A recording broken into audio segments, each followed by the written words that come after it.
বনপর্বে হনুমান কেন ভীমকে থামালেন? মহাভারতের বনপর্বে পাণ্ডবরা তখন 12 বছরের বনবাসে।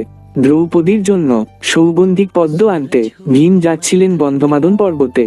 পথে কলাবনে এক বুড়ো বানর লেজ ফেলে ভীমের পথ আটকে দিল। ভীম গর্জে উঠলেন, পথ ছাড়ো। কিন্তু সত্যটা এই, ওই বুড়ো বানর ছিলেন হনুমানজি। হনুমানজি জানতেন ভীম অসীম শক্তিশালী, কিন্তু বনপর্বে টানা সংগ্রামে তার মনে জন্মেছে সামান্য অহংকার। আর যে পথে ভীম যাচ্ছিলেন সেটা সাধারণ মানুষের জন্য নিরাপদ নয়। অগ্রজ ভাই হিসেবে ভীমও ছিলেন বায়ুপুত্র, তাই তাকে থামিয়ে রক্ষা করা আর শিক্ষা দেওয়াই ছিল হনুমানজির উদ্দেশ্য। একটা লেজ দিয়ে ভগবান হনুমানজি বুঝিয়ে দিলেন, শক্তি থাকুক, কিন্তু বিনয় না থাকলে শক্তি নিজেকেই ধ্বংস করে। ভীম থামলেন, অহংকার ভাঙল, আর সেখানেই তার সত্যিকারের শক্তির জন্ম। জয় বীর বজরঙ্গী, জয় শ্রীরাম।